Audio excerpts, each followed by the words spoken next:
Blog Talk Radio. Welcome to Institute for Personal Development, where total consciousness is the new frontier.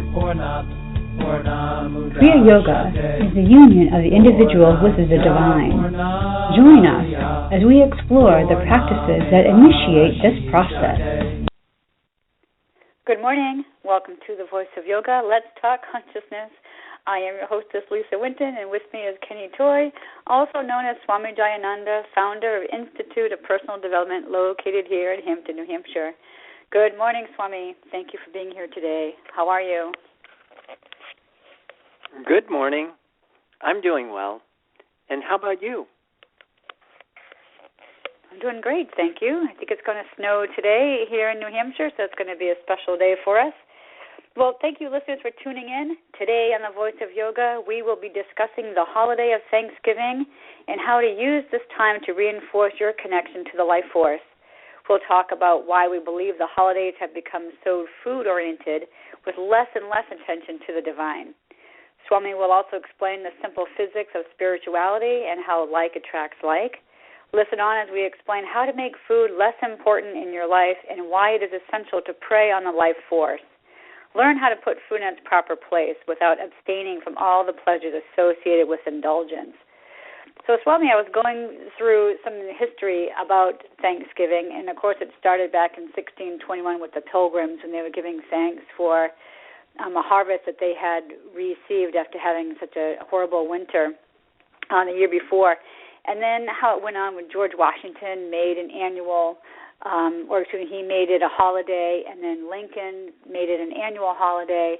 But the similarities that the three of them had is that they all give thanks to God, for the abundance and the bounty, so on and so forth. And it wasn't until Roosevelt that actually made Thanksgiving the very last Thursday of the month, so it would coincide with the Christmas shopping because he was trying to boost the economy.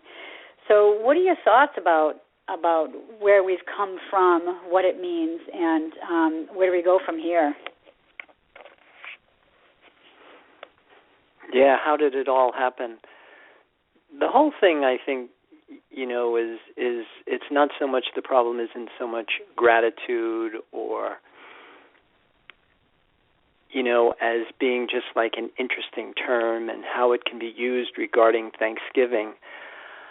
I try to make a distinction between being thankful for things as opposed to thankful for nothing. And, I try and explain, what is the difference? Because it all comes down to one of the things that we're always talking about is the physics of spirituality. That one of the reasons why things have deteriorated so much is because, in my opinion anyway, we don't understand what God is. And so without understanding the pivotal point of, the essence of life, you kind of spiral out and miss the point completely. That if we think that God is a person, then of course we have this astral image of what we think is divine, where in fact God is really the force right now that is supporting our lives. The problem with it is that it's invisible and it's intangible. And so how do we connect to something that's invisible and intangible? And I guess, there's that old saying, what comes first, the chicken or the egg? And in this model, it is of the utmost importance to be grateful for the nothing before you can become grateful for something. Because we're trying to develop an attraction for the Creator and not the created. That you actually want to develop a relationship with this invisible, intangible force. And the term that we use here is the whole concept of, rebirthing your body in this invisible, intangible force. That's one of the reasons why I think, our religions have deteriorated so much and again, because they've fallen under the heading of belief systems. Like we're trying to believe in something that we can't see, touch, taste, smell, sense. And it's not that it isn't there. It's not that it isn't real. It's just that it's not verifiable through our senses. But you can prove the existence of this thing called God if you refer to it more as your number one need.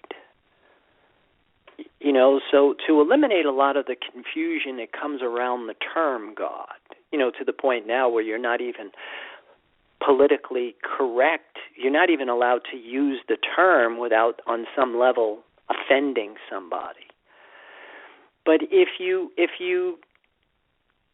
change your point of reference and you use your number one need as opposed to, this concept that you believe in, then what you have to do is you have to realize that, we're all codependent, that we all have needs, and that to be able to assess and evaluate the importance of a need, all you do is you try and figure out how long can I live without it.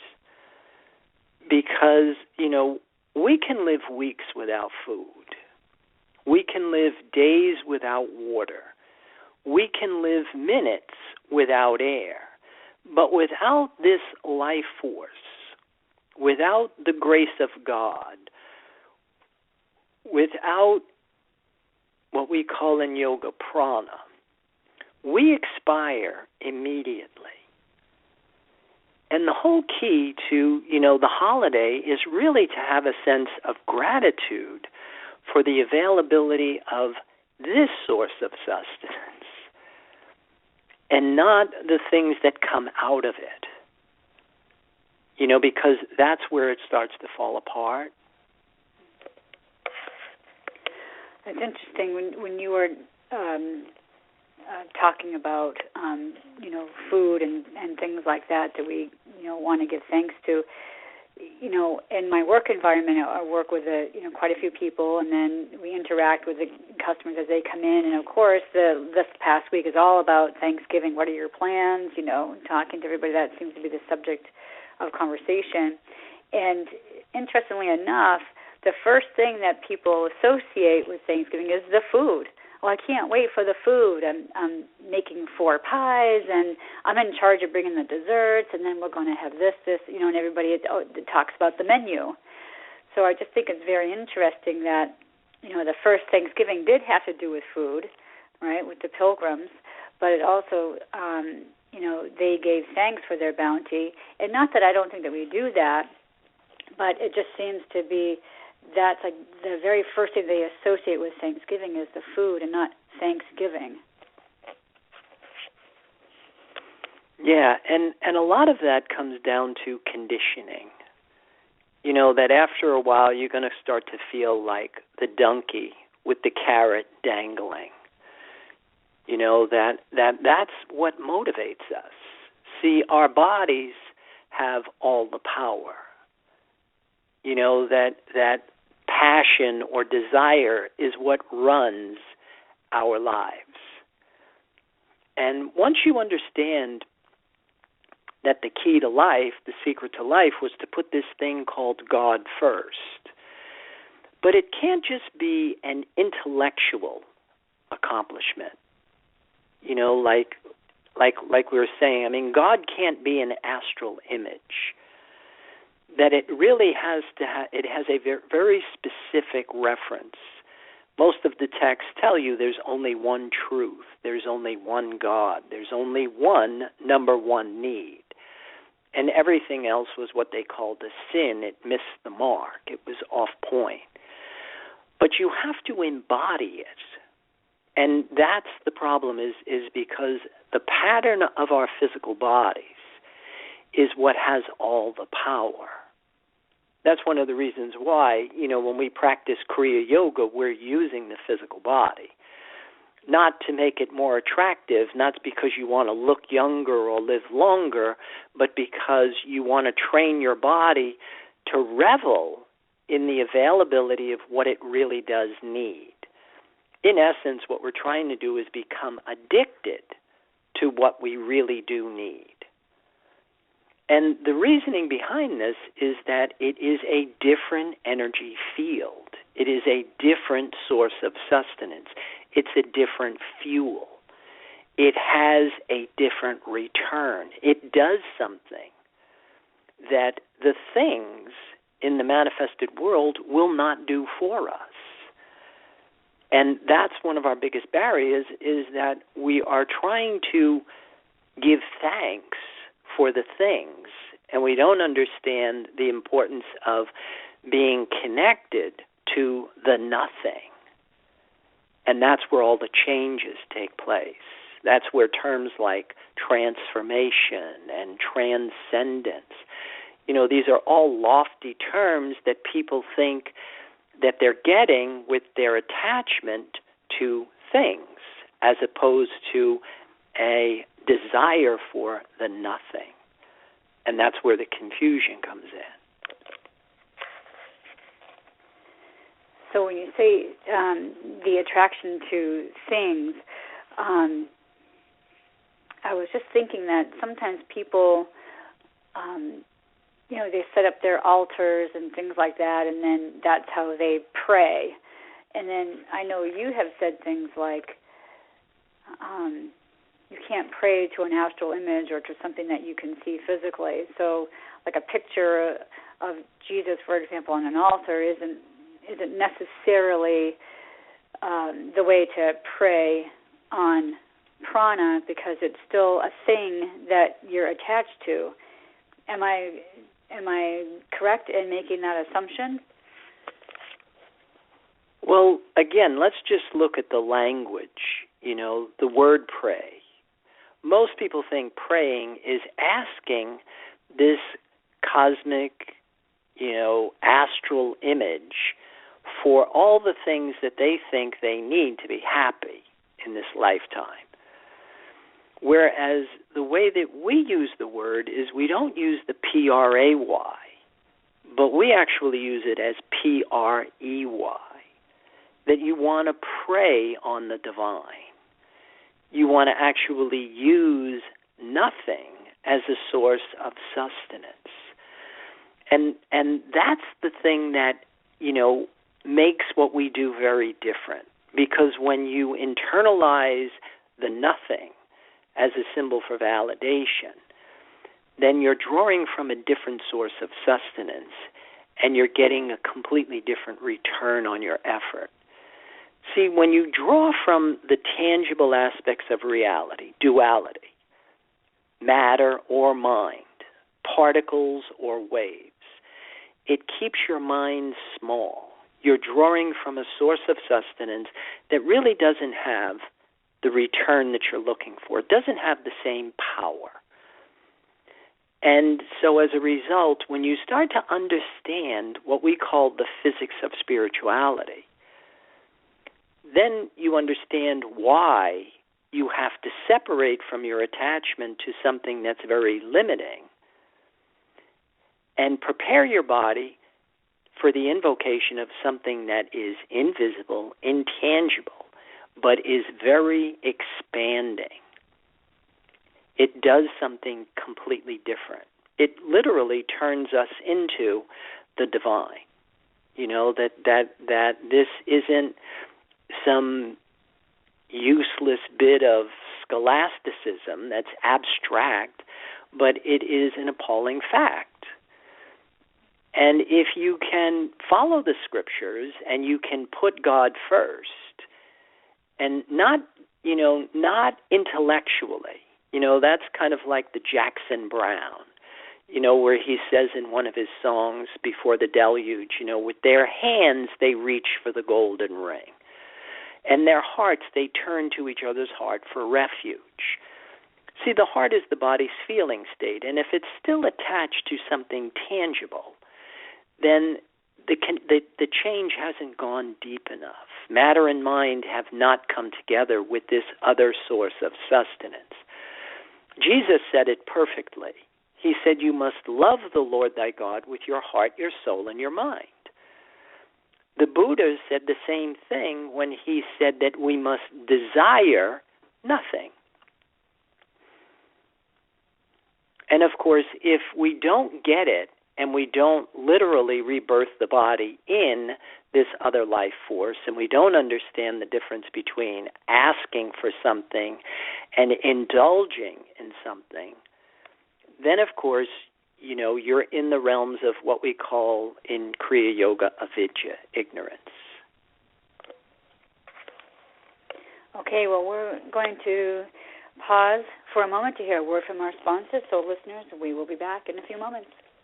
Om Purnamada Purnamidam Purnamudachyate. If you are looking for a samadhi-based experience, IPD Kriya Yoga has the goods.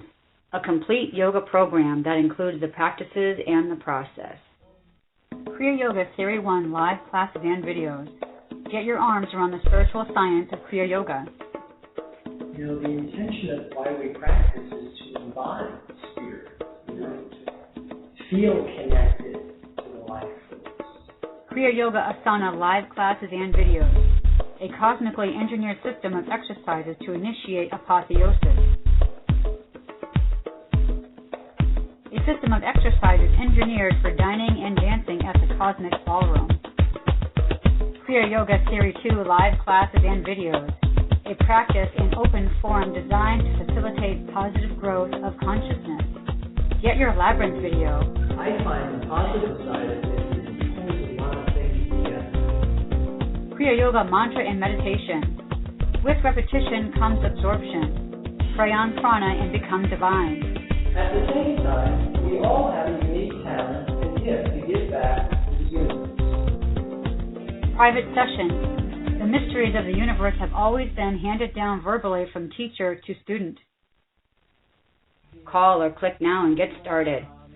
603-929-0303 or www.ipdtransform.com. Namaste.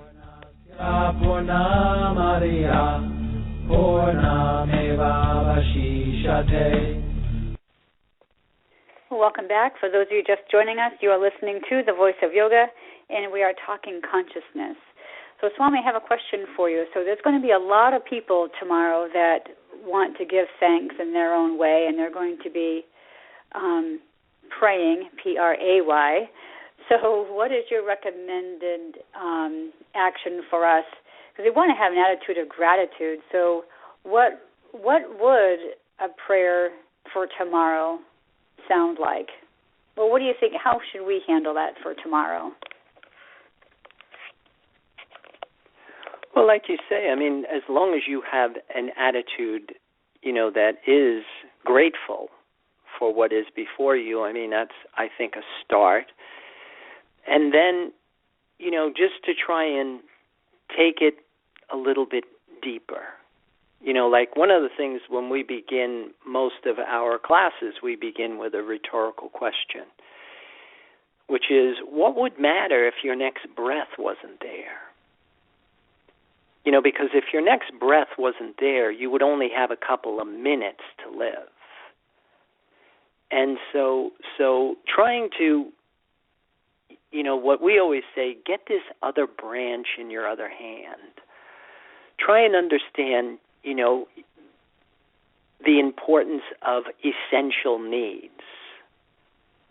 And the more you move from the gross, the tangible, to the invisible and tangible, to the invisible and intangible, then the closer you get to the fact. Because the intention really in your final analysis is to put this thing that they called God first, to put your number one need in that position of importance. And what does that mean when it's first? Because most of the conditioning that's going to take place is going to be the association between a symbol and a feeling. So you're trying to change the pattern and the programming of your mind-body complex so that you go from a human being that is looking for food, mother, approval to a human being that looks for your number one need, the life force, for the same feeling. And just having a sense of understanding of, just what is driving me, I think helps. Also having a willingness to maybe experiment with some changes. That eventually you want to be able to move away from the changing to the unchanging. You want to move from the impermanent to the permanent. And you want to be thankful for nothing instead of something, if that, makes any sense to you. It does, and I'm glad you made that connection from what you had said earlier in our program. So we want to be able to find the spirit of the holidays, not just for Thanksgiving, but of course we have Christmas coming around the corner as well. So this could be an awkward time for those who are trying to find themselves on the spiritual path. So I guess we look to leaders like yourself to assist us along the way. So putting God first, that would be your number one recommendation that we do? Yeah, and doing it in a way that is not abstaining. That's the biggest barrier I think that happens is because we have programming, because we have patterning in our bodies, and we've conditioned our bodies to look for things to validate itself. Then what we try and do is now all of a sudden it's like I'm going to use breath to validate myself. But until you can get that change deep enough in your body so that now your body actually is looking for breath, then, it could be a pretty difficult struggle. And that's one of the reasons why we always say, you want to try and get another branch in your other hand. The easiest way to get out from underneath any unnecessary dependency is to substitute. But the secret to substitution is to substitute your necessary dependencies for your unnecessary dependencies. But until the change goes deep enough, with repetition comes absorption, you're going to need a certain amount of willpower to do that. And the better equipped you are with techniques, that because oftentimes I have to say that most of the people that do take classes with us do not really apply or subscribe to, our full subscription. And so they modify the system. Some people come and they just want to do physical exercises. And that's perfectly okay with me. But then they might be talking about ice cream or apple pie, and then they'll just kind of look at me and say that I should live a little. And I will, turn and look at them and I'll say, well, that's what you do. You live a little. I, on the other hand, live a lot. Because if you really think about it, that I've actually become addicted to what I really do need. That breath is my party. Breath is my beloved. Breath is my drug of choice. So that now you think about how much pie can you eat? How much wine can you drink? How much ice cream can you eat? Eventually, you're going to start to feel the guilt, the shame, the anger, the resentment, the blame, the emptiness, and the boredom. It doesn't come from the wine. It doesn't come from the pie. It doesn't come from the ice cream. It comes from this unlived latent potential that you want to be a whole person. On the other hand, every time I take a breath, Now, whether I'm breathing consciously or unconsciously, I am continuously reinforcing the feeling in my body that I'm happy, I'm special, and I'm good enough. So that's what I mean when I say I live a lot. So you truly indulge on the life force is what you're saying. So when we said earlier in our program that we were going to put food in its proper place, this is kind of like what you're talking about. I mean, food, to me, even to me, food is something that I need for my body to sustain itself. It's not that, I don't use it to reward myself because I had a great day at work, or I exercised this morning, so now I get to go have a, French fries from McDonald's or whatever your thing is. So when you're talking about indulgence, we should be indulging in the life force, not the food that's on our Thanksgiving table. We should be giving thanks for the fact that we can breathe in this life force, this prana, this chi, this mana, whatever you want to call it. Yeah, exactly. And then, of course, now you're at the root of the essence of life, and everything builds from that. There's an old saying, God helps those who help themselves. That once you make this internal connection, and you start to see that, the universe gives me life, but I also have a responsibility to protect it. And so a big part of that is maintaining, preservation and survival. But without confusing your life-sustaining forces. That's one of the things that I always remember is that when this country was founded, we were one nation under God. We were the land of the free, and we were the home of the brave. And now that money has become our false god, we are the land of the addicted and the home of the terrorized. And so the best way to fix that is you've got to find this one true God. You've got to find your number one need, and you've got to be able to condition yourself to use it to produce the feeling you're happy. That's what all the books are saying. But from that platform, then everything changes. Because now you've got the power to help yourself. Otherwise, you're drawing from a source of sustenance that's very limiting. You're controlled by fear and the pain, pleasure, control dramas of your body. And it's very frustrating.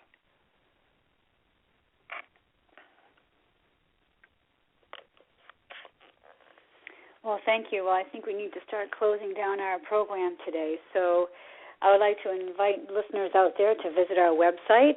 You can follow us on Pinterest and Twitter and Facebook, of course.